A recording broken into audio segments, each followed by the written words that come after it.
अस्सलामुअलैकुम, आप देख रहे हैं Pakistan television news programme current affairs special के साथ मैं हूं फरहान शब्बीर।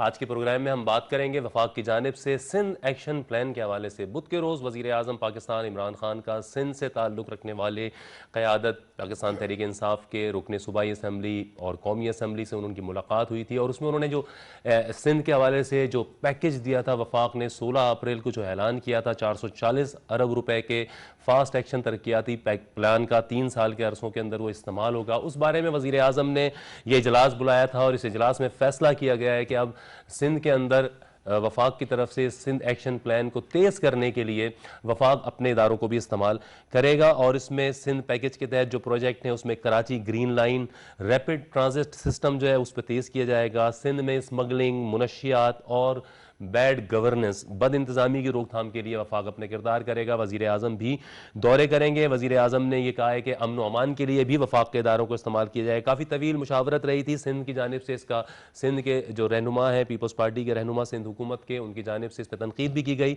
इसे वफाक की जानिब से सिंध के मामलात में मुदाखलत भी करार दिया जा रहा है। 16 अप्रैल को वज़ीर आज़म ने इस पैकेज का ऐलान किया था। 440 अरब रुपए का ये पैकेज सिंध के 14 जो अंडर डेवलप्ड डिस्ट्रिक्ट्स हैं उनके अंदर मुख्तलिफ स्कीमों के अंदर इस्तेमाल किया जाएगा। उस प्रोजेक्ट्स में जो नई गाज डैम है उसकी तामीर की जाएगी, उससे 28,000 एकड़ रकबे पर उसको काबिल काश बनाया जाएगा। 3 से 6 किलोमीटर की जो सक्खर हैदराबाद मोटरवे है वो भी इसमें शामिल है। इन स्कीमों से 2 लाख एकड़ ज़मीन को बेहतर किया जाएगा, डेवलप किया जाएगा। फिर 160 देहातों को गैस सप्लाई है, 30,000 बिजली के कनेक्शन सालाना लगाए जाएंगे और सिंध में जो हायर एजुकेशन का तनासुब है उसको 50% से ऊपर लेके जाया जाएगा। क्योंकि सिंध की सूरत हाल अगर हम देखें तो सिंध कोई गरीब सूबा नहीं है, पाकिस्तान का ये दूसरा पंजाब के बाद हम देखते हैं सूबा है जो कि सिंध पाकिस्तान की इकोनॉमी में जीडीपी में 30% का हिस्सा देता है। गो कि इसकी आबादी 23% है लेकिन जीडीपी में इसका हिस्सा 30% है। लेकिन सिंध की जो अपनी पर कैपिटा इनकम है वो पिछले कई सालों से गिरती चली जा रही है। रूरल सिंध, अर्बन सिंध के अंदर एक बड़ा डिवाइड देखने में नजर आता है, चाहे वो तालीम की सूरत हाल में हो, चाहे वो माशी हालात की सूरत हाल में हो।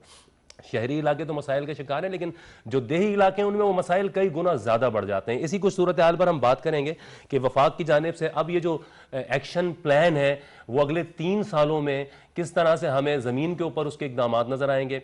सिंध गवर्नमेंट अगर कहती है कि ये वफाक की जानिब से मुदाखलत है और 18वीं तरमीम के अंदर भी मुदाखलत है, फिर वो ये भी कहते हैं कि हमें फ़ंड्स पूरे नहीं दिए जाते। अगर हमें वफाक पूरे फंड्स दे तो हम अपनी स्कीमें पूरी करें। इसी हवाले से हम बात करेंगे। कुछ हमारे साथ मौजूद हैं पाकिस्तान तहरीक इंसाफ के रुकने सूबाई असम्बली अदील अहमद साहब। अदील साहब बहुत शुक्रिया आपका। इसी गुफ्तगू को आगे बढ़ाएंगे। हमारे साथ मौजूद हैं सीनियर सहाफ़ी इम्तियाज़ फारान साहब और तजियाकार हमीद भुट्टो साहब। इम्तियाज साहब बहुत शुक्रिया, हमीद भुट्टो साहब बहुत शुक्रिया। अदील साहब आपसे आगाज़ करते हैं। कुछ बड़ा एक काफ़ी बड़ा ये पैकेज वज़ीर आज़म ने अनाउंस किया है और सिंध के जो अंडर डेवलप्ड डिस्ट्रिक्ट्स हैं उनके लिए हम देख रहे हैं कि काफ़ी सारी स्कीम है, लेकिन सिंध हुकूमत ये कहती है कि ये वफाक क्यों मुदाखलतें कर रहा है और ये 18वीं तरमीम के खिलाफ है सारी चीज़ें। बिस्मिल्लाहिर्रहमानिर्रहीम, बहुत शुक्रिया आपने अपने प्रोग्राम में मौका दिया। देखें, वज़ीर आज़म पाकिस्तान और हमारी जो वफाकी हुकूमत है वो पहली दफ़ा पाकिस्तान की तारीख़ में ऐसा हो रहा है कि सूबे में हुकूमत ना होने के बावजूद कोई वफाकी हुकूमत उस सूबे में इतने बड़े पैमाने पर जो है वो भी दे रही है, पैकेज भी दे रही है, उन प्रोजेक्ट्स को इम्प्लीमेंट भी कर रहे हैं और फॉलो अप भी हो रहा है उसका प्रॉपर। दूसरी जो हम पहली दफ़ा कोई चीज़ हो रही है वो ये है कि ऐसा नहीं है कि हम पुराने जो मंसूबे हैं उनको हम स्क्रैप कर दें। यानी हमारी गवर्नमेंट चाहे वो पंजाब में हो, चाहे वो सिंध में हो, चाहे खैबर पख्तूनख्वा में, जहाँ जहाँ पुरानी हुकूमतों के मंसूबे चल रहे हैं उनको स्क्रैप नहीं किया जा रहा, बल्कि जो रुके हुए मंसूबे थे उनमें फ़ंड्स पंप इन करके उनको जो है वो पाया तकमील तक पहुँचाया जा रहा है। फॉर एग्ज़ाम्पल कराची की ग्रीन लाइन का मंसूबा ये पिछली गवर्नमेंट से शुरू हुआ था, बट जब हम इक़्तिदार में आए तो ये मंसूबा रुका हुआ था, इसमें फ़ंड्स आ नहीं रहे थे। तो हमारी फेडरल गवर्नमेंट ने इसको पूरा 100% टेक ओवर किया। यानी सिंध गवर्नमेंट ने जो शेयर देना था वो भी फेडरल गवर्नमेंट ने टेक ओवर किया, इसमें फ़ंड्स पंप इन किए। और जिस तरह आपने सिंध पैकेज की बात की, ये कराची पैकेज के अनाउंस होने के बाद सिंध के जो 14 अजला जो रिलेटिवली पीछे रह गए तरक्याती, उसमें जहाँ कनेक्टिविटी नहीं है, जहाँ पे बिजली और गैस और दीगर जो बुनियादी वो नहीं थे। जिस तरह आपने अपने इंट्रो में भी जिक्र किया कि 160 देहातों में गैस के कनेक्शंस दिए जा रहे हैं, कोई 30,000 से ज़्यादा बिजली के कनेक्शंस दिए जा रहे हैं। ट्रांसफार्मर्स जो हैं, ग्रिड स्टेशंस बनाए जा रहे हैं। इसी तरह जो नई गाज डैम की आपने बात की कि ये बहुत ज़रूरी है वहाँ के ज़मीन को काबिल काश्त बनाने के लिए। इसी तरीके से जो मोटरवे है उसको पब्लिक प्राइवेट पार्टनरशिप मोड से टेंडर करके बनवाया जा रहा है।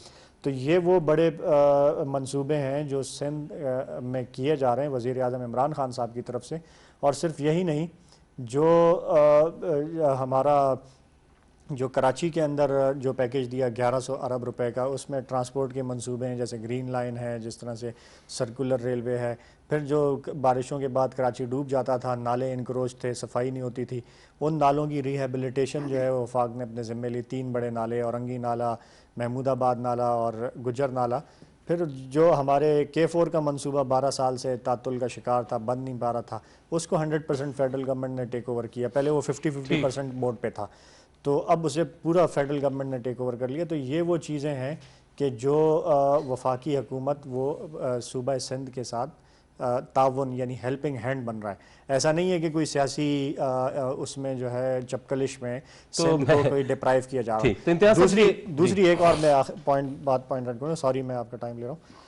जो कोविड के अंदर प्राइम मिनिस्टर ने Covid relief package roll out किया, उसमें सबसे बड़ा जो शेयर था वो 66 बिलियन रुपीस जो कैश डिस्बर्समेंट हुई वो सूबा सिंध को मिली। किन बुनियादों पे?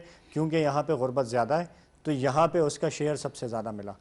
यानी अगर हम किसी सियासी तासुब की बिना पर कुछ करते या उस प्रोजेक्ट को पोलिटिसाइज करना चाहते या करते, तो फिर हमें चाहिए था कि हम पंजाब में ज़्यादा रोल आउट करते हैं। सबसे बड़ी आबादी है पंजाब, सबसे बड़ा सूबा है। हमें चाहिए था कि हम KP में करते हैं, वहाँ हम 7 साल से हुकूमत में हम सियासी फ़ायदा उठाते हैं उसका, लेकिन नहीं। सबसे बड़ा शेयर 66 बिलियन का, जो कि टोटल 33% बनता है, वो सिंध में दिया गया। तो ये वो चीज़ें हैं जो कि क्लियरली इंडिकेट करती हैं कि प्राइम मिनिस्टर इमरान खान सिंध के लिए कितना वो रखते हैं, सिंध के लोगों के लिए कितनी मोहब्बत, कराची और सिंध के लिए तवज्जो उनकी कितनी है। ये एक टसल का माहौल क्यों है? फिर एक अच्छे माहौल में क्यों नहीं सिंध तरक्की करता हुआ नजर आता? सिंध अपने प्रोजेक्ट्स के ऊपर पैसा लगा रहा है, ठीक है, इसमें, और वफाक अगर अपने प्रोजेक्ट्स में लगाता है, तो ये क्या सियासी जो जिसको हम कहते हैं क्रेडिट लेने की वजह से ये टसल शुरू हो जाती है? बिस्मिल्लाहिर्रहमानिर्रहीम। देखिए, ये कोई नया काम नहीं हो रहा, ना पुराना काम है। माजी में भी इसी तरह है। ये जो आप सिंध गवर्नमेंट की आपने अपने इंट्रो में गुफ्तगू की कि वो ये कहते हैं सूबे के मामलात में मुदाखलत है, ये कतन नहीं है मुदाखलत। माजी में भी आपको याद होगा कराची से हैदराबाद मोटरवे, जो कि सुपर हाईवे को एक्सटेंड किया गया, उसके ऊपर ऑब्जेक्शन हम सबका ये था कि भाई ये मोटरवे नहीं है, और नहीं है, मोटरवे के स्टैंडर्ड की नहीं है कराची से हैदराबाद तक। जब ये मोटरवे बनाया जा रहा था, जब भी ये बात हुई थी, वो वफाक ने बनाया था। उससे पहले ये जो गाज डैम है, ये भी इब्तदा उसी वक्त शुरू हुई थी। तो ये मैं नहीं समझता कि सूबाई गवर्नमेंट का ये मौक़िफ़, मैं उसे तस्लीम नहीं करता कि ये मुदाखलत है। जहाँ जहाँ होते हैं अब वो सारी चीज़, ग्रीन लाइन वफाक का मनसूबा है, पहले वाली हुकूमत ने शुरू किया। हाँ, ऑरेंज वो जो दूसरी ऑरेंज लाइन वाला जो साइड है, जो बोर्ड ऑफिस से और औरंगी टाउन तक बनेगा, वो सिंध गवर्नमेंट का, वो अभी भी तातुल का शिकार है। वो मैं नहीं समझता कि जब ये ग्रीन लाइन के साथ वो मैच कर जाएगा। बहुत स्पीडी काम करना पड़ेगा। मुर्तज़ा वहाब अगर कुछ उसमें स्पीड दिखाएं तो शायद मीट कर लें ग्रीन लाइन को, अदरवाइज मैं नहीं समझता कि सारी चीज़ें होंगी। इसमें देखिए, टसल हमेशा होती है। ये जब ये होती है, माजी में भी सिर्फ एक दौर ऐसा आया था कि जब ये आसिफ जरदारी प्रेसिडेंट थे, यूसुफ रजा गिलानी और राजा परवेज बशार, तो सिंध के अंदर गवर्नमेंट थी। उस वक्त पंजाब ये बात करता था कि भाई आप मुदाखलत ना करें, ये ना करें, वो ना करें। उस वक्त बाकी तो पीपल्स पार्टी का तीसरा टर्म है, उसमें सिर्फ एक टर्म ऐसा है कि जिसके अंदर हुकूमत उसकी अपनी थी मरकज के अंदर। सही, ये होता है पॉलिटिक्स में, इसमें। लेकिन डेवलपमेंट का जो काम है उसके अंदर रुकावट नहीं होनी चाहिए, उसके अंदर मामलात एक एडवाइस होनी चाहिए आपस में। आज वो वज़ीर आला और गवर्नर सिंध की मुलाकात हुई है। होपफुली हम बहुत होप कर रहे हैं अभी, चूँकि हम डिटेल जो ऑफ द रिकॉर्ड डिटेल होती है वो नहीं कि भाई उसमें, लेकिन जो बात सामने आई है वो यही आई है कि डेवलपमेंट के हवाले से, लॉ एंड ऑर्डर के हवाले से, मुख्तलिफ अफेयर्स के हवाले से, कि भाई, और ये अच्छी बात है कि भाई बैठे, क्योंकि कल एक थोड़ा सा एक माहौल वहाँ पे फील किया था हमने जब ओवर टेकिंग हो रही थी, उस वक्त थी वो सारी उसमें। तो ये होता है, लेकिन डेवलपमेंट के अंदर ऐसा नहीं करना चाहिए। जो अभी अदील ने जो बताया कि जो प्रोजेक्ट चल रहे हैं, जाहिर है कि सिंध का फायदा है इसमें, और जो काम करेगा। देखिए, अगर माजी की हुकूमत में बोले तो वो मोटरवे की वजह से बड़ा मशहूर हुए, उससे पहले आपको याद होगा येलो केप की वजह से वो हुए। लेकिन चूंकि अदील बैठे हुए हैं यहाँ पे, इससे फ़ायदा उठाना चाहेंगे कि ये हो रहा है कि जो तहरीक इंसाफ की लोकल लीडरशिप है ना, उसको मॉनिटर नहीं कर रही। ठीक, जो वफाक के प्रोजेक्ट हैं उसको ये ठीक है, अगर ये मॉनिटर करना शुरू कर देंगे तो इनका जो क्लेम है ना उसकी ओनरशिप बढ़ती जाएगी। ने इजलास गालिबन इसीलिए बुलाया गया, मॉनिटरिंग उसके बाद भी नहीं होगा, उसके भैया दिल सामने चुके बैठे। देखिए उससे ये होगा कि आपकी ओनरशिप ऑटोमेटिक बढ़ती जाएगी और वहां जो काम हो रहा है उसमें मजीद तेजी आ जाएगी, मजीद मामला आ जाएंगे। क्योंकि ग्रीन लाइन मंसूबा देखें, मैं जुबैर साहब गवर्नर थे, अल्हम्दुलिल्लाह हमने उस वक्त उससे इख्तलाफ किया था कि जब वो अंडरग्राउंड लेके गए गुरु मंदिर से जो जहाँ पे था, जहाँ पे उसमें क्या हुआ कि जी मज़ार जो कायद-ए-आज़म का मज़ार है उसका तक़द्दुस, वो बात तो बहुत अच्छी थी, ऐसा नहीं हो रहा था वहाँ पे, इस तरह की सूरत हाल बन नहीं रही थी। उससे नतीजा क्या होता, आपको आगे जो एक काम स्पीड में चल रहा था और वहां पे एक दो जगह डाइवर्जन जो है वो आपको डिस्टर्ब करेगी और टाइम भी लग रहा है। अब उससे आगे जब कैपरी सिनेमा से आप आगे निकलेंगे, वहां का मॉडल अभी तक नहीं आया। पहले आया जी गुरु मंदिर पे ये पूरा मुकम्मल हो जाएगा, फिर आया टावर तक जाएगा, फिर उसके बाद आया कि जनाब सुल्तानाबाद तक जाएगा। अभी उसके कोई सामने वाजे नहीं हो रहा। तो मैं ये समझ रहा हूं कि जो पहला इसका डिजाइन था जो कि जामा किला तक वाला था, शायद उसके ऊपर। चले मैं गुफ्तगू को आगे बढ़ाता हूं। हमीद भुट्टो साहब, आप क्या कहेंगे अगर सिंध गवर्नमेंट फिर अगर K4 जैसा मंसूबा 10-10 साल से वो पड़ा रहे, उसके ऊपर पैसे भी जा रहे हो, फिर पता नहीं चल रहा हो कि कराची के शहरियों को पानी के लिए भी पिछले 10 साल से कोई प्रोजेक्ट नहीं मिल रहा हो, तो फिर वफाक क्या करेगा? क्या वफाक इस तरह की कोई स्कीम नहीं दे या वफाक साथ ही ना बढ़े? तो सिंध के लिए अगर वफाक आगे बढ़ता है तो फिर ये टसल का माहौल क्यों है? क्या सिंध गवर्नमेंट फिर खुद करे? फरहान भाई, जैसे अदील भाई ने और इम्तियाज़ भाई ने बात की, वफाक ने जो 2 साल के बाद सिंध के लिए मंसूबा जो प्लानिंग जो हुकूमत अमली अपनाई है, बैठ के उसको खुशामदीद कहते हैं कि चलो कम से कम सिंध के लिए उनको एक सोच तो आई कि सिंध के लिए करना चाहिए। जहाँ पे सिंध में डाकू राज बन गया था, डाकू के खात्मे, मोटरवे पे आपको अंदाज़ फायरिंग का वाक़यात जिसका वज़ीर-ए-आज़म नोटिस लिया, और हमारे जो वो जो पुलिस और डाकू जो है वो सरेआम सोशल मीडिया पे आके अपने इंटरव्यूज वायरल कर रहे हैं और पुलिस उनको उस तरह से पकड़ नहीं रही है, सिर्फ वो तमाशा चल रहा है। अरबों रुपए पुलिस के ऊपर खर्च हो रहे हैं सिंध में, और पुलिस की जिस तरह की मनमानी मजमूज मस्ती चल रही है, वो कश्मीर और आपका घोटकी का जो हमारा इलाका है जक्कमबाद का, वहाँ वैसे ही पहले ही सरदारों का बिल्कुल राज था, उसके बाद डाकू राज आ गया। और पॉलिटिकल तौर पे जो जैसे इम्तियाज़ भाई ने कहा ना कि पीटीआई की हुकूमत होती वफाक में, सिंध में उनके लोकल जितने एमएनए एमपीएस या लोकल जो कायदीन हैं उनको उस तरह से अपना रोल अदा नहीं किया। अब मुख्तलिफ लोग जिस तरह पार्टी के अंदर पीटीआई में शामिल हुए हैं, उन्होंने थोड़ी सरगर्मी शुरू की है, तो सिंध हुकूमत ने भी अपना किबला दुरुस्त करते हुए अपनी वज़ीरों को दुरुस्त करने के पीछे आ गए। और हालत ये है कि लाड़काना से 2 उनके पीस पार्टी के सिंध के वजीर थे, निसार कोड़ा सोहेल सियाल, उनको हटाया गया। लाड़काना में जो काम नहीं हुआ था, कुछ भी नहीं हुआ कि एक बंदा लाड़काना से नहीं निकला कि जी हमारे इलाके से कोई वजीर 2 हट गए, कोई एहतजाज करें।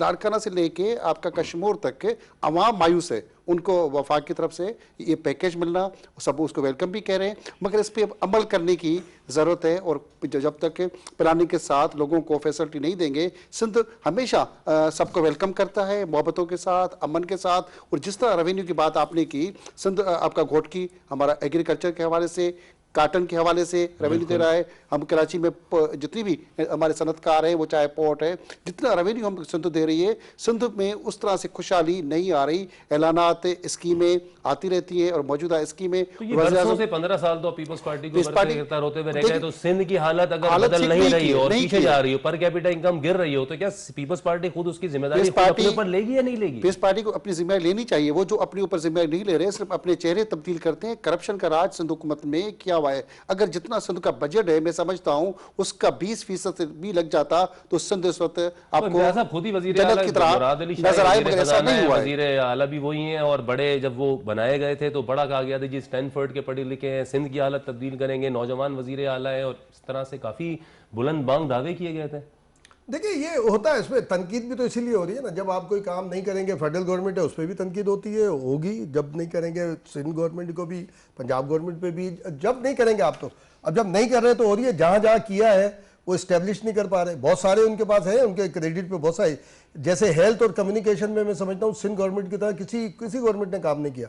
आप उसको कंपेयर कर लें कहीं भी तरह से, हेल्थ डिपार्टमेंट, हेल्थ में, हाँ बाकी चीज़ों में आप गुफ्तगू भी कराची के अलावा हमें कहीं नजर आते हैं पूरे आप टू वर्ड्स आप कश्मीर तक जाएंगे ना, आपको हेल्थ के हवाले से बहुत कम शिकायत मिलेंगी, कम्युनिकेशन इस वक्त आप जाएं नेशनल हाईवे से तो थर पे जाके आप ब्रेक ले लें, बाकी आपको बिल्कुल सारी और चीजें मिलेंगी। मैं अदील साहब को भी ये होता है शामिल जब काम नहीं करेंगे ना, आप तनकीद होगी। मैं अदील से थोड़ा सा करके कि जो K4 मंसूबे का हो रहा है ना, ये पीटीवी के तवज्जुद से अगेन मैं कहता हूं कि कराची में K4 मंसूबा मुकम्मल ना हो तब भी पानी की किल्लत नहीं है, सिर्फ और सिर्फ उसकी मैनेजमेंट का गड़बड़ है बस। लेकिन हमें मिलता भी तो कम नहीं है अदील साहब। पानी के मसले की अगर हम बात करें, जो कराची का भी बड़ा मसला है, सिंध का भी वैसे मसला है, सिंध में भी हारियों को पानी का बड़ा मसला है, पानी उस तरह दस्तयाब नहीं है, ताकतवर लोगों की तरफ पानी का रुख मोड़ दिया जाता है, गरीब हारियों की तरफ जाता ही नहीं है।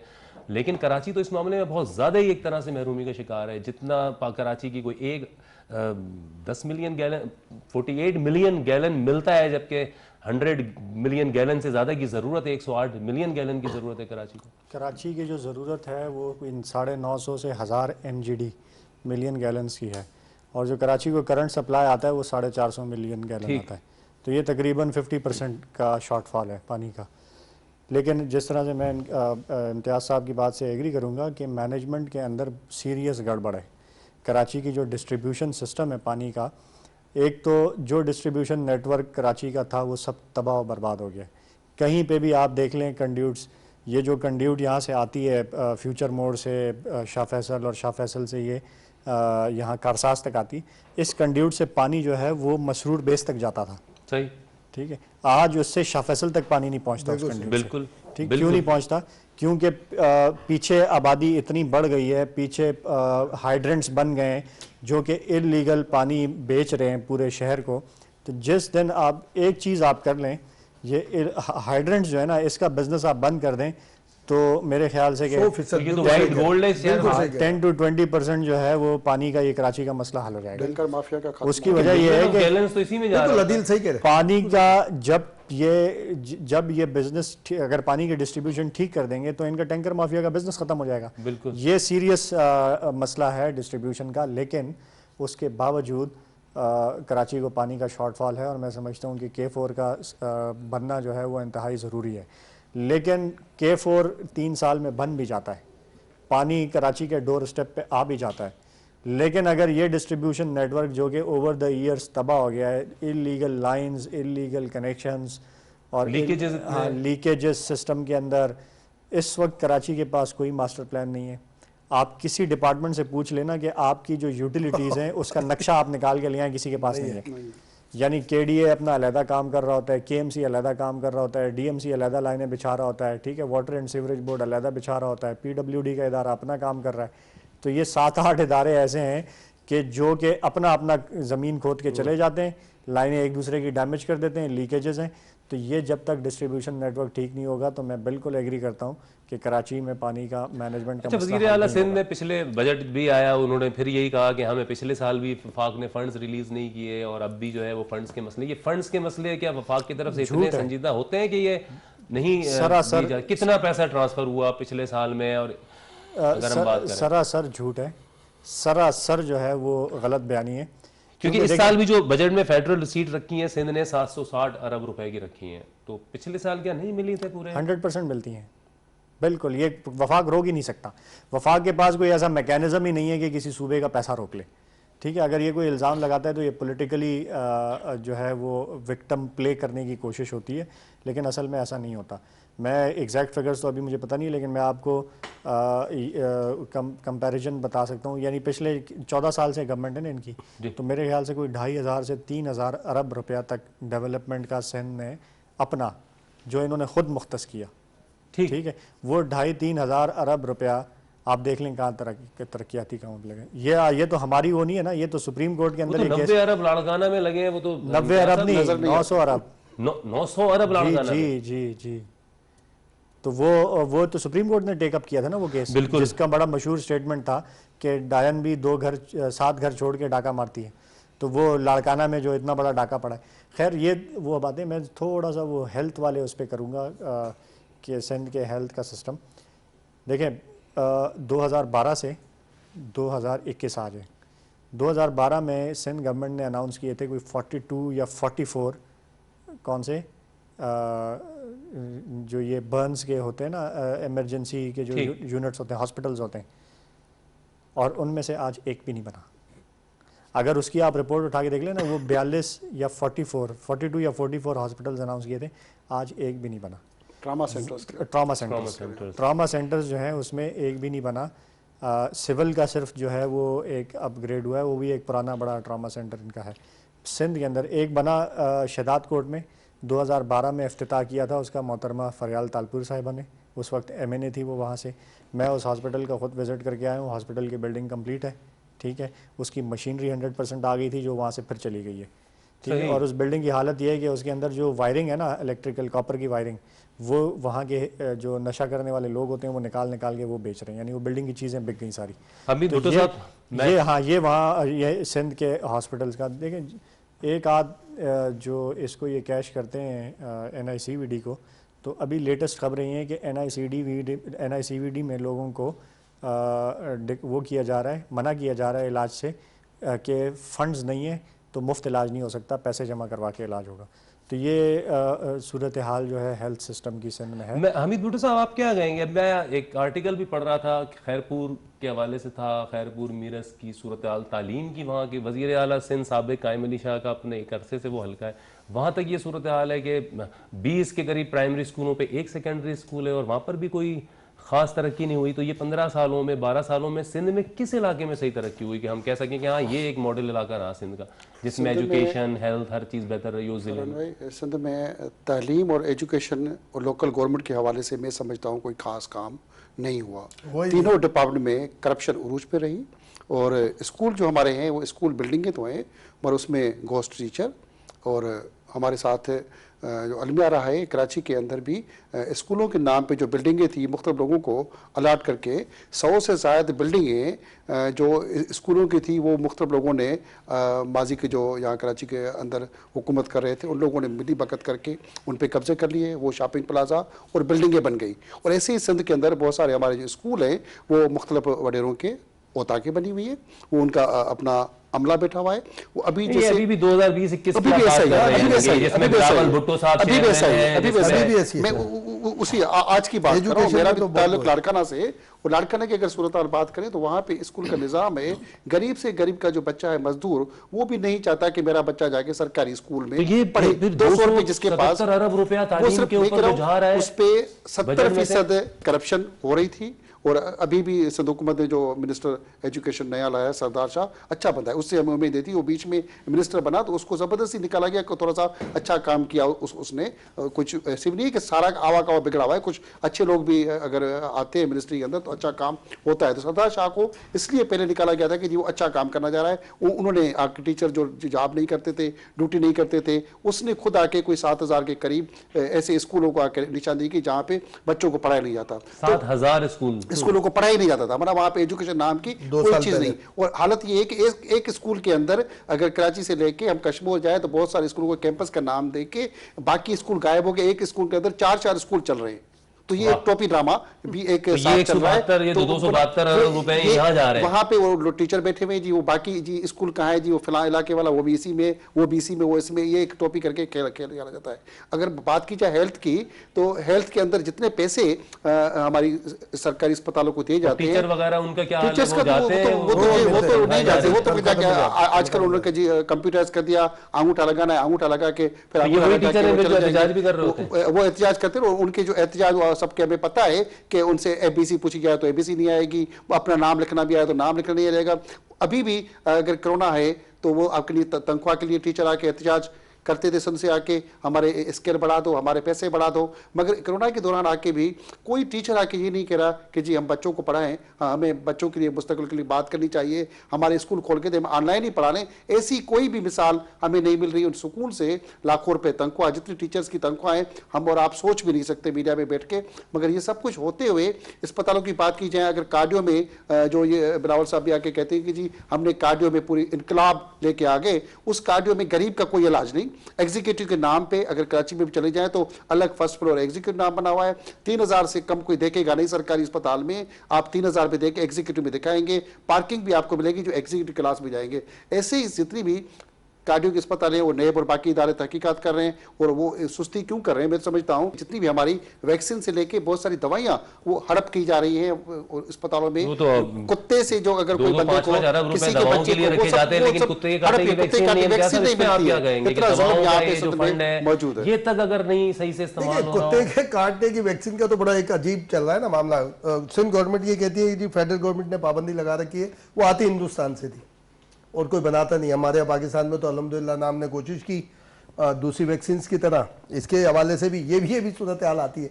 लेकिन किसी पे इल्ज़ाम लगा के आप अपनी जिम्मेदारी से बरीजुमान नहीं हो सकते, चाहे वो सिंध गवर्नमेंट हो या कोई सी भी गवर्नमेंट हो, कि ये जो बुनियादी फैसिलिटीज़ हैं, पानी, बिजली, हेल्थ, एजुकेशन, ये आपकी जिम्मेदारी, खासतौर पर 18वीं तरमीम के बाद तो बुनियादी जिम्मेदारी बनती ही ली तो फिर खुद ही है ना, क्योंकि पीपल्स पार्टी ही उस अपने आप को उस तरमीम का खालिक भी कहती है एक तरह से। नहीं देखिए, वो तो डिमांड थी। मैं तो जब से जर्नलिज्म शुरू की तो मैं 2 मुतालबे सुनता हुआ आता था। सूबाई खुद मुख्तारी का उसके अंदर एक पेश होता था, और दूसरा ये अच्छा याद आपने दिला दिया, एग्जीक्यूटिव और जुडिशरी को अलहदा करना। मिसाल के तौर पे हमारे जस्टिस गुलजार साहब ने जो रहीम यार खान के वाक़े पे सो मोटो लिया है, मैं बहुत अप्रिशिएबल है, उससे एक हम इंटरनेशनली बड़ा अच्छा हमारा। लेकिन खुदा के लिए सुप्रीम कोर्ट एक और इनिशिएटिव ले कि एग्जीक्यूटिव और जुडिशरी अलहदा जरूर हो गए, लेकिन उसका कोई मैकेनिज्म अभी तक नहीं बन सका। माजी में आपको याद होगा जब हम कॉलेजेस में थे या थे तो एसडीएम लीड करता था पुलिस को। अगर ये सिस्टम कहीं मैकेनिज्म रेस्टोर कर दिया जाए तो ना सानिया, मॉडल टाउन या और दूसरे जो अभी इस हुकूमत के दौर में भी आए वो भी पेश नहीं आते। और ये यहाँ पर भी जैसे अभी वो पुलिस को बोल रहे चीफ जस्टिस साहब, तो अगर वहाँ एसडीएम के पास जुडिशल पावर हो, डिप्टी कमिश्नर के पास जुडिशल पावर हो, तो वो नेगोशिएट भी करते हैं, बहुत सारी चीज़ों को लोकली वो सॉल्व कर लेते हैं। लेकिन अब ये गुज़िश्ता ये इफ्तिखार चौधरी साहब जब चीफ जस्टिस थे, उस वक्त एक बेंच का फैसला आया, उसने फिर कहा लेजिस्लेशन भी हुई जो कि डिमांड थी कि भाई आप जुडिशरी और एग्जीक्यूटिव को, लेकिन उस मैकेनिज्म का उसके बाद जो ये बीच में खला आया है उसकी वजह से बड़े ये मामला आगे आ रहे हैं। तो मैं समझता हूँ उसको भी देखना चाहिए। ठीक, आदिल साहब आगे बढ़ते हैं थोड़ा सा, क्योंकि सिंध गवर्नमेंट अगर ये बात करती है कि हमें फंड्स नहीं मिल रहे होते, लेकिन इस महीने का एक मैं देख रहा था जो 42 अरब रुपए इस माह में जो जारी हुए भी हैं, उसका भी सिर्फ ये कोई 17% ही इस्तेमाल कर पाए हैं जारी होने वाले फंड्स का भी। तो फंड्स जारी भी होते हैं, वो इस्तेमाल ही नहीं हो पा रहे होते और साल के आखिर तक यही सिलसिला चल रहा होता है। आपने बड़ी अच्छी चीज़ ये पॉइंट आउट की है। सिंध एक तो मैंने उस आउटराइटली उस क्लेम को रिजेक्ट करता हूँ कि वफाक जो है वो सिंध का पैसा रोक रही है। वो रोक ही नहीं सकती, कोई मैकेनिज़्म नहीं है किसी तरीके से। होता ये है कि जिस तरह से टैक्स कलेक्शन होती है उसी तरीके से जो है वो डायरेक्टली अकाउंट्स में जो है वो पैसे सूबों के जाते रहते हैं, जो उनका शेयर बनता है। इस महीने के 42 अरब भी बता रहे हैं कि जारी हो रहे हैं। फिर जो एक तो वफाक से मिले, सिंध का जो बजट है उसका सबसे मेजर शेयर वही है जो फेडरल ट्रांसफर्स होते हैं। सही, इनकी अपनी तो रेवेन्यू जनरेशन में इन्होंने आज तक कोई काम ही नहीं किया। रेवेन्यू जनरेशन इनकी बढ़ने के बजाय कम होती है हर साल। तो जो ये चीज़ें अपनी डेवलपमेंट के लिए रखते हैं ना, जो बजट डेवलपमेंट के लिए रखते हैं, उसकी जो यूटिलाइजेशन है वो बड़ी पुअर है, वो भी उस तरह नहीं होती, यानी बड़ी ख़राब यूटिलाइजेशन होती है। एक जब बजट रखा जाता है, फिर उस बजट को मतलब एलोकेशन होती है, फिर उसके रिलीजेस होते हैं, और फिर वो जो एक्सपेंडिचर होता है, अगर उसका आप रेशो देखें वो भी बड़ा ख़राब रेशो होता है। और यही वजह होती है। इसकी वजह क्या होती है? वजह ये होती है कि जो आपके मंसूबे हैं ना, तरक्याती मंसूबे, वो तातुल का शिकार होते जाते हैं। जब आप रख रहे हैं कि 5% रिलीज़ कर दिया सालाना, 10% रिलीज़ कर दिया, तो आपके प्रोजेक्ट्स जो हैं वो तातुल का शिकार हो रहे होते हैं। ठेकेदारों को पैसे नहीं मिलते, वो 2 नंबर नहीं 10 नंबर क्वालिटी का काम करते हैं और कहीं कहीं वो काम छोड़ के चले जाते हैं। तो वो रुका हुआ पैसा कहाँ जाता है? जारी तो हो चुका होता है। जब ये यूटिलाइज नहीं करते ना, तो उस पैसे को रीअलोकेट करते हैं फिर। ठीक, भुट्टो साहब, एक तो बजट सिंध का अगर हम देखें 1241 अरब रुपए का ये फेलियर है मैनेजमेंट और एडमिनिस्ट्रेटिव लैक ऑफ जो इनकी कैपेबिलिटीज़ है ना, उसका ये इशू है। ये इनका फेलियर है कि जो इनको बजट जो डेवलपमेंट के लिए खुद मुख्तस कर रहे हैं वो ये यूटिलाइज नहीं कर पा रहे। तो स्कीम्स तो पता होती हैं, ये चल भी रही होती हैं, वहाँ पैसों का इंतजार भी हो रहा होता है। इसको कहते हैं नाअहली और इसको कहते हैं निकम्मापन। ये नाअहली फरहान है भाई, निकम्मा है फरहान क्या है, भाई, या ये इंटेंशन नहीं है, या फरहान क्या भाई, अपने सूबे के साथ प्यार सिंध नहीं है? के सीएम को सिर्फ इसलिए सीएम बनाया गया है कि वो वजीर खजाना रहा और पैसों की हेरा फेरी और कागज बनाने का एक्सपर्ट था।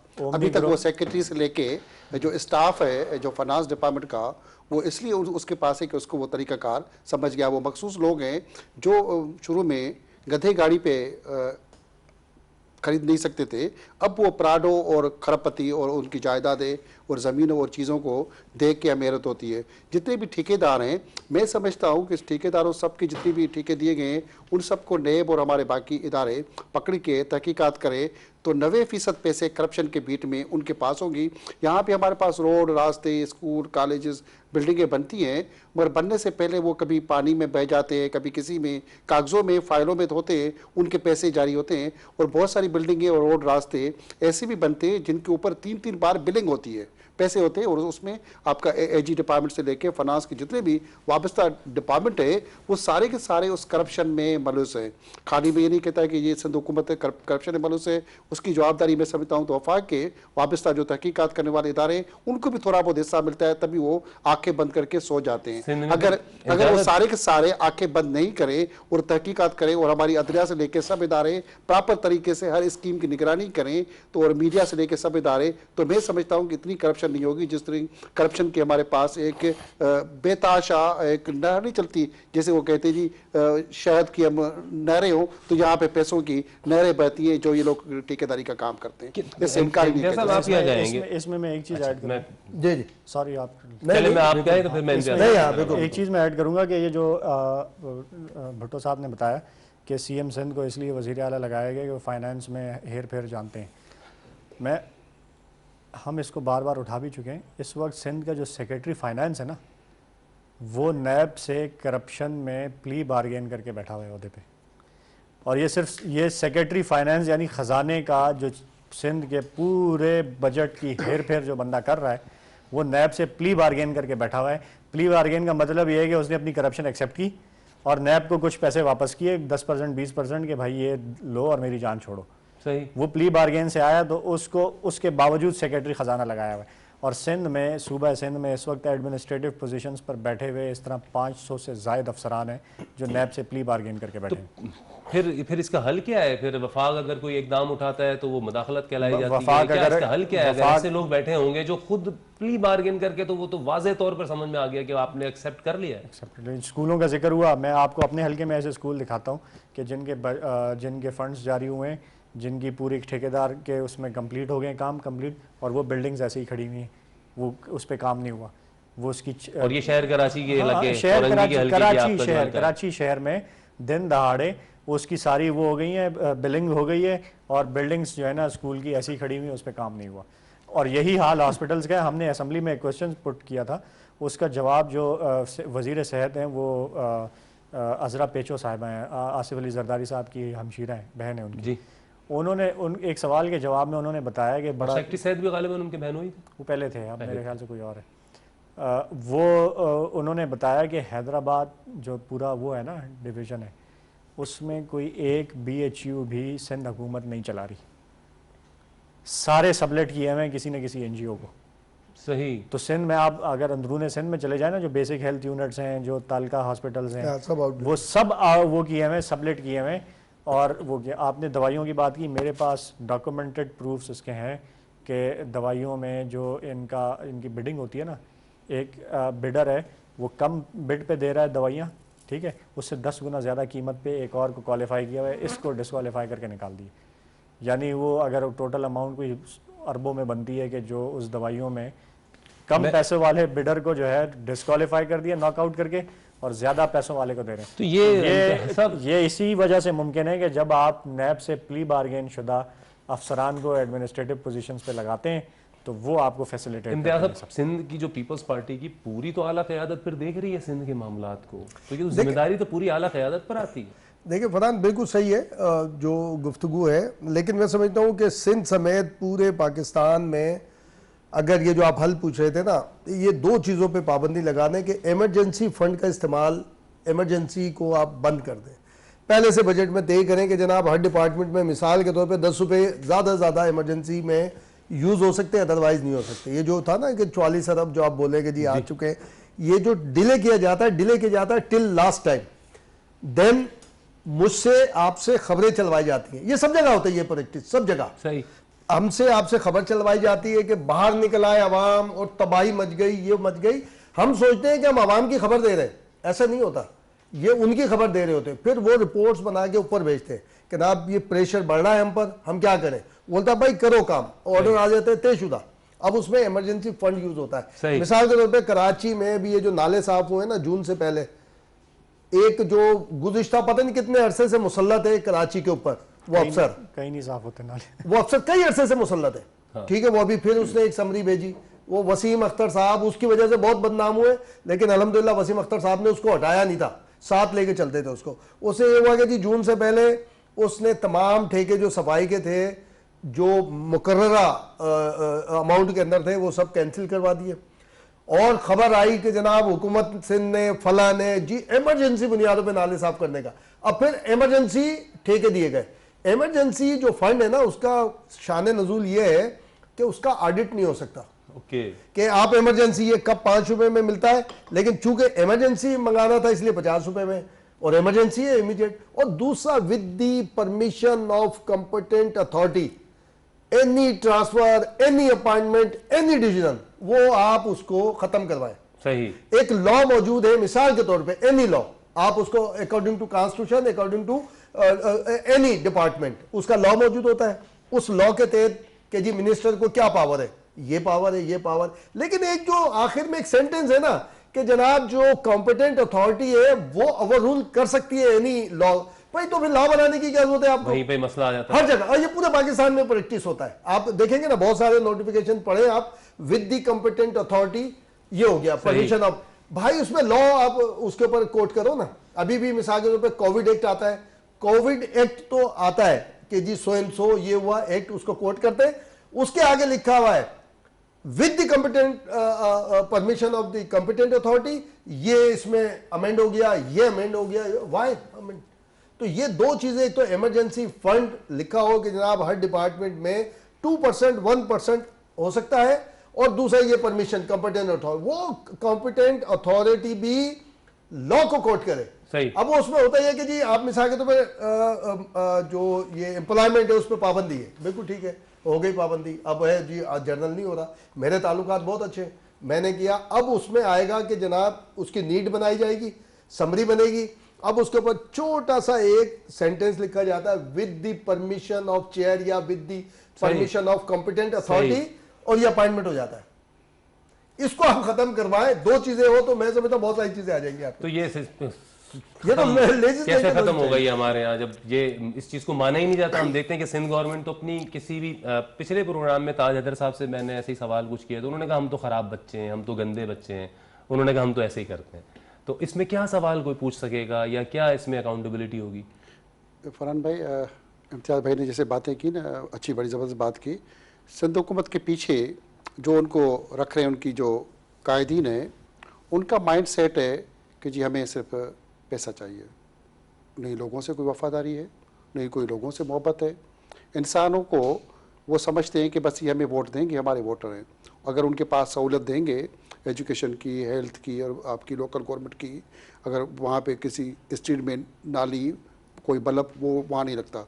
हमारे अगर कराची से आगे निकलें तो अगर किसी भी गली मोहल्ले में जाए तो लाइट का फुकदान होगा। वापडा के हवाले से अगर बात करें, वो वफाक के कंट्रोल में, कराची में वहाँ पे बिजली चोरी आम हो गई है, और वहाँ पे वो बिजली का जो अमला है वापडा का, एस्को का और लेस्को का, वो सब उस चोरी में मलूस हैं। खाली मैं अगर कहूँ कि सिंध हुकूमत ही मलूस है, ऐसा नहीं, हमारे वफाक के बहुत सारे इदारे हैं वो भी इस करप्शन में वहाँ के बाकी डिपार्टमेंट से रह के वैसे की वैसे मोटरवे भी लहरा जाती है। मोटरवे की अगर बात करें तो मोटरवे तो लहरें आ जाती हैं। लहरें इसलिए आ रही है कि मोटरवे तो मोटरवे बना ही नहीं है अभी तक। जैसे शुरू में इम्तियाज़ भाई ने कहा, तो मोटरवे अभी भी जिस तरह वफाक की तरफ से ऐलान हुआ है कि मोटरवे बनाने जा रहे हैं, तो सुपर हाईवे को अल्लाह को मान के मोटरवे नहीं बनाए, अलग रास्ता बनाना चाहिए। अगर इसी को मोटरवे बनाएंगे तो फिर ऐसे ही रोड हादसा होंगे और आपके सारे के प्रॉब्लम होते रहेंगे। अलग रोड बनाना चाहिए, इसको सुपर हाईवे रहने दें, बाकी गाड़ियां जाएं और जो हेवी ट्रैफिक है उसको सुपर हाईवे पे जाने दें, मोटरवे को अलग किया जाए। मैं नहीं समझता है कि अगर इस तरह करके इसी कोई मजीद पैसा बचा के वक्त बचाने के चक्कर में इसी को फिर मोटरवे हम बना देंगे तो फिर हमारे मुल्क का पैसा ज़ाया होगा और हमारे फिर खाली ऐलानात होंगे। हमारी जब तक हुक्मरान जैसे सिंध में बदकिस्मती से इतने अरसे थे जो हमें हुक्मरानी कर रहे हैं, जो मिले हैं, उनकी नीयत नहीं है सिंध को ठीक करने के लिए। सिंध तो पूरी जन्नत है, जन्नत का टुकड़ा है, उसको ठीक करना कोई बड़ा मुश्किल काम नहीं था। पैसा है, सूबा माला माल है, तहजीब याफ्ता है। मोहनजोदड़ो से देखें कि वहाँ पे 5,000 साल पहले भी तहजीब थी, तमद्दुन था। वो अगर वो मोहनजोदड़ो जैसा भी लाड़काना हम बना दे तो लाड़काना जन्नत का टुकड़ा बन जाए। लेकिन आपको नहीं लगता अदील साहब ऐसा लगता है कि ये पिछले 5,000 साल से सिंध में वक्त रुका हुआ ही है, वही हल, वही लोग, उसी तरह से कोई तरक्की उस तरह नहीं, पिछले 5,000 साल से नहीं है, ये पिछले कोई 30-40 सालों से। उससे पहले तो सिंध बहुत अच्छा था। सही, ठीक है ना। 60s में अगर आप देखें तो कराची शहर होता था। कराची को हटा के अगर हम बात कर रहे हैं अंदरूने सिंध, ऐसा लगता है कि जैसे वक्त रुका हुआ है वहाँ पे। फिर क्या हो गया ये? बड़े जबरदस्त शहर थे सिंध के, और सिर्फ से शहर नहीं बल्कि जो गांव देहात थे वो भी बड़े ज़बरदस्त थे। लेकिन फिर एक अनफॉर्चुनेट ये हुआ कि इस सिंध पे जो है वो ये इनकॉम्पिटेंट और चोरी वाले, जिस तरह भुट्टो साहब ने कहा कि इनका सिर्फ एक ही मकसद है कि पैसे लाओ। ठीक है, तो वो एजुकेशन में भी वही करते हैं कि एजुकेशन लोगों को दे के क्या करना है, पैसे कमाने। तो स्कूल्स की बिल्डिंग होगी, उसमें से पैसे खाएंगे। हॉस्पिटल्स में भी यही करेंगे। वो पूरे के पूरे BHUs जो हैं वो NGOs को वो कर दिए, वन विंडो करप्शन कर दिए। ये उनको सबलेट करने का मकसद क्या है कि इधर आप दवाइयों में खाओगे, उधर आप तनख्वाहों में खाओगे, उधर परचेजिंग प्रोक्योरमेंट में खाओगे। इससे अच्छा ये है कि उनको दो, NGO को दो, लमसम जो है वन विंडो उनके साथ तय करो, इतने पैसे तुमने हमें देने, बाकी तुम जानो तुम्हारा काम जाने। यही हाल जो है वो इनकी फंड्स एलोकेशन की प्रायोरिटीज आपको समझ में आती हैं? क्योंकि हम देखते हैं कि टूरिज्म वगैरह पे तो उतना पैसा ना लगता है, ना ही कोई टूरिस्ट साइट हमारी डेवलप होती है, जबकि सिंध के भी टूरिज्म में कितना पोटेंशियल है। हमारी 800-900 मुझे प्रायोरिटी बिल्कुल इनकी समझ आती है। इनकी प्रायोरिटी ये है कि जिस काम में कमीशन बनना है, पैसा बनना है, वहाँ इन्होंने पैसे रखने भी हैं, वहाँ एलोकेट भी करने हैं। मैं आपको एक छोटी सी मिसाल देता हूँ, आप बजट बुक्स उठा के देख लें, जो टेक्निकल ट्रेनिंग है डिपार्टमेंट, उसका बजट देख लें आप, उसका मेरे ख्याल से 5 मिलियन या इस तरह का अगर बजट होता है ना, उसकी यूटिलाइजेशन ज़ीरो होती है। उसमें रिलीजेज ही नहीं करते। टेक्निकल पिछले 5 साल 10 साल का बजट टेक्निकल ट्रेनिंग का उठा। और ये इतना इम्पॉर्टेंट है कि जैसे शहर कराची में जो इंडस्ट्रीज़ हैं, बिल्कुल आप उधर चले जाएं, कोरंगी में, मेरी कॉन्स्टिट्यूंसी में national institute of leather technology, leather जो है वो आप, हमारे पास मसला ये, हमारी सारी चीज़ें रॉ जो हैं वो बाहर जा रही हैं। अगर हम उन्हीं चीज़ों को ठीक से फिनिश्ड प्रोडक्ट्स बना के बेचें तो हम कितना उससे कमा सकते हैं। बिल्कुल, वो तो हमने लेदर टेक्नोलॉजी, पाक स्विस जैसा इदारा, वो लेदर टेक्नोलॉजी का इंस्टीट्यूट, इतनी ज़बरदस्त बिल्डिंग है, इतनी ज़बरदस्त मशीनरी है, लेकिन पूरा वीरान पड़ा हुआ है क्योंकि उसमें स्टाफ नहीं तैनात किया जाता और उसको चलाया नहीं। तो टेक्निकल ट्रेनिंग का आप देख लें। तो आपने जो प्रायोरिटी पूछी ना, प्रायोरिटी इनकी ये है कि जहाँ पैसा बनना है, जैसे सिंध सॉलिड वेस्ट मैनेजमेंट का इदारा देख लें आप, चाइनीज़ के साथ जो कॉन्ट्रैक्ट किया डॉलर्स में किया। भाई क्यों किया डॉलर्स में? डॉलर्स में इसलिए किया कि वहीं डायरेक्ट डॉलर्स में कमीशन मिलेगा और वहीं पार्क होगा। हमने कोशिश की थी इस प्रोग्राम में शैला रज़ा साहब एक चीज़ और, नालों की लाइन पे और उनसे ये पूछते भी, नालों का जिक्र जो है ना उन्होंने किया। मेरे हल्के में एक चकोरा नाला है, बड़ा मशहूर है, गुलिस्तान इंदौर और गुलशन से होता हुआ आता है, शाह फैसल से गुजरता हुआ मलीर रिवर में जाता है। उसकी 3 दफ़ा तो मैं खुद जाके KMC से मैंने उसकी सफाई के लिए अप्रूव करवाया, 3 मरतबा। तीनों मरतबा कॉन्ट्रैक्टर आया, मशीन चली, हमारी एग्जिस्टिंग जो प्रोटेक्शन वॉल्स हैं वो तोड़ के वो मशीन अंदर गई। 3 दिन 4 दिन कचरा इकट्ठा करके वहीं जमा किया और वापस। उसमें से एक डंपर कचरा नहीं निकाला उन्होंने, और 3 दफ़ा कॉन्ट्रैक्ट करें, करोड़ों के पैसे खा गए। और आप यही काम करा रहे हैं और वो मैं खुद जाता हूँ इदारों में, लेटर्स लिखता हूँ, मेरे लेटर्स पड़े हुए, मैं उनको कान से पकड़ के लेकर आता हूँ। जब वो कॉन्ट्रैक्टर को कुछ कहो तो वो कहते हैं हमें पैसे नहीं मिल रहे। बाद में इमरजेंसी फंड से हो गए वो साफ हो गए नाले।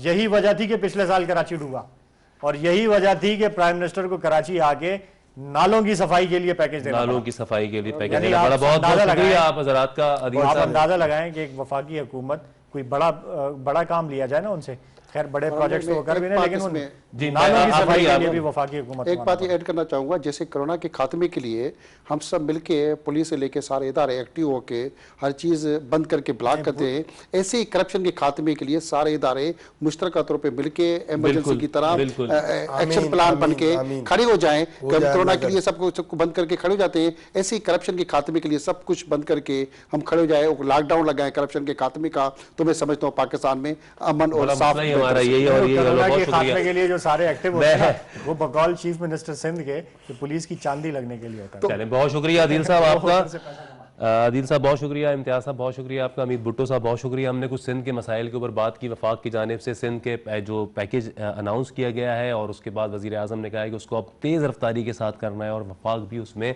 मदद भी करेगा और अब हिस्सा भी लेगा। और ये अब कुछ ही महीनों में ये सारे जो मनसूबे हैं ये अब ज़मीन के ऊपर भी नज़र आएंगे। देखते हैं आने वाले वक्त में सिंध के हवाले से कितनी मज़ीद बेहतरी आती है और सिंध के हुक्मरान वफाक मिलकर ताउन के साथ इस सूबे की तरक्की के लिए कितने हद तक हम आहंगी के साथ आगे बढ़ते हुए नजर आते हैं। प्रोग्राम करंट अफेयर्स स्पेशल से फरहान शब्बीर को इजाज़त दीजिए, आपसे फिर मुलाकात होगी। खुदा हाफिज़।